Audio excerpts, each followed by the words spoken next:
Hi, I'm Tisha McCray-Finn, and I am here to present today an initiative for the Walton Youth Project to establish a student judiciary in Walton County.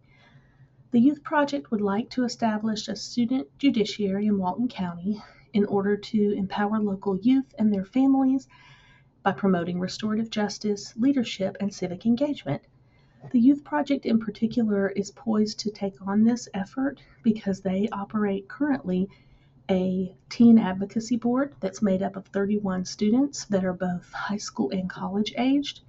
And these students would like to be the ones to head this up with their local Alcovy district court system.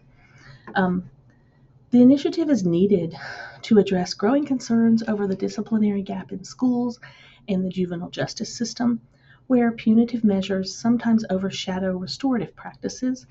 And by that, we found that sometimes if there's a monetary penalty and it's a 14 or 15 or 16-year-old student, they don't have means to pay that. So it ends up really being a burden on their parents more than on the students. So they don't really experience that same level of restorative justice as they would, for example, if they were tasked with going and repairing things at City Hall or working on someone's lawn or doing something that was more active and relevant to them. The program will foster critical thinking, public speaking, and conflict resolution skills among participants from both sides, both from the defendant and from the jurors and the lawyers and the people who are student aged who are posing as those officials. Additionally, they hope to incentivize participation by offering students who serve on the student judiciary an added honor of having the ability to vote in local elections at age 16. They had noted that this practice was offered in other parts of the country already to great success. So, the initiative will be evaluated through measurable outcomes, including a reduction in school disciplinary actions, enhanced community relationships, and positive feedback from families, educators, and students. Long-term success would include the program's sustainability and the replication of its model in neighboring communities, hopefully. So, to validate the need for this initiative, there's been extensive research conducted by visiting established student judiciaries in Dublin and Athens, Georgia, in order to provide insight into the operational structure, challenges, and benefits of a similar program. In addition, UGA, the University of Georgia's Fanning Institute, has agreed to help train a student judiciary in Georgia, as well as applying for some grant funding that would assist them in handling the expenses of that.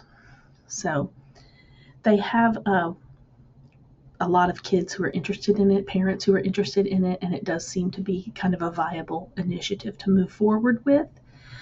The key messages here are empowering youth, strengthening communities, with a proof point being there is research to show that peer-led initiatives enhance accountability and build stronger social connections.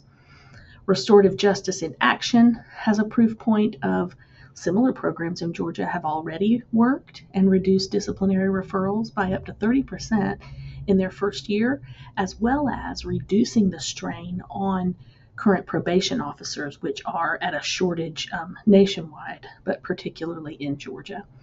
Leadership through service with a proof point of participants gain critical life skills, including conflict resolution and public speaking, as mentioned before, and then the slogan being "Our future, our responsibility," with a proof point there being that the program would really equip Walton County youth with tools to lead and succeed in their communities.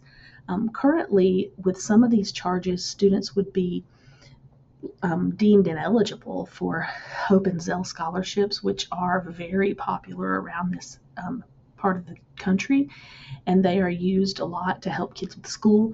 So allowing a student to, for example, have something tried in the court of their peers, it would eliminate that permanent charge going down on their record, which would deem them ineligible for so many of those scholarships. They do have some key stakeholders on board. The mayor is interested in hearing more about it. The director of Downtown Development Authority, They have a couple of nonprofits that would possibly be interested too. So it seems like this project is off to a good start, at least in theory, and hopefully would continue to benefit Walton County for years to come. Thank you.